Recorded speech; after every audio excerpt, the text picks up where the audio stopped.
1981, a fascinating experiment was conducted by the psychologist Ellen Langer. 8 men in their 70s stepped out of a van in front of a converted monastery in New Hampshire. They moved slowly, a few of them moving uncomfortably slowly because of arthritis. Some of them had canes. There they went through the door of this house, and they entered a time warp. Their favorite tunes from decades ago were on the radio. Ed Sullivan was playing on a black and white TV. Everything inside, including the books on the shelves and the magazines lying around, were designed to make it seem like it was 1959. The men didn't just reminisce about what things were like at the time. A control group did that. They were instructed instead to behave as it was actually 1959, while the control group lived in a similar environment, but didn't act as if it was decades ago.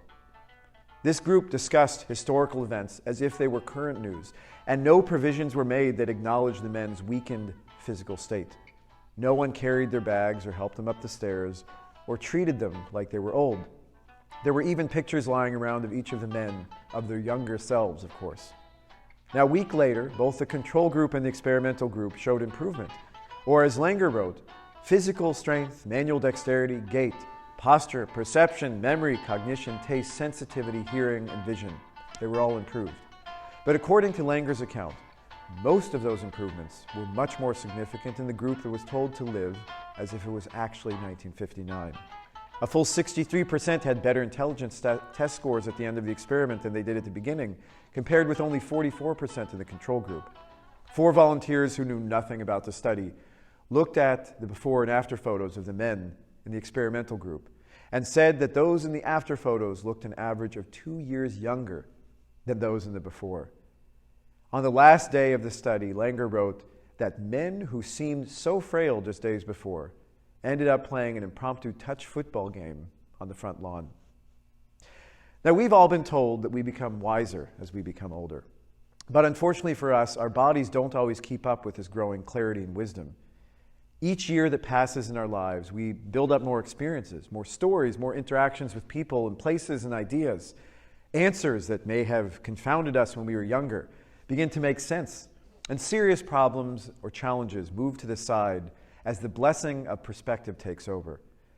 It's, of course, never a perfect process, but the time of aging, when done with kavanah, with intention, can, in the words of Reb Zalman Shalter Shalomi, be truly a time of saging, of gaining the deepest of wisdom and growth.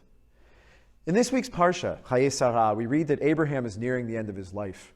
His wife Sarah has just died, and he manages to obtain a cave from the Hittites, in which Sarah is later buried.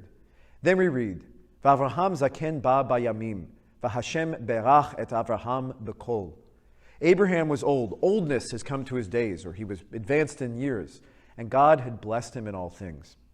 Now, amazingly, this is the first time in the entire Torah that someone is said to be zaken, old, while others have aged, some to numbers that seem to us to be a bit unreasonable.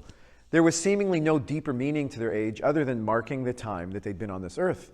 Somehow, while others had aged, Abraham did it with purpose. In fact, the Hebrew word for old, zaken, is a mystical acronym for Zeh Kana Chochmah. This one has gained wisdom. For Abraham, every year of his life was his lesson. His trials and the joys that he experienced in life helped him grow and learn. Or to put it more simply, he grew wise as he became older. As Abraham sits on the stoop of his tent reflecting on his life, we're told, Adonai berach et Avraham bakol. God blessed Abraham with everything. He was content, he felt his life was fulfilled, and we could assume that now he could die peacefully. The Hasidic commentator, Rabbi Menachem Mendel of Vitebsk, writes in his book, Sefer Pri Haaretz, that Abraham is blessed because of his long life, how he lived it in relation to God, but more importantly, because of his positive attitude about being old.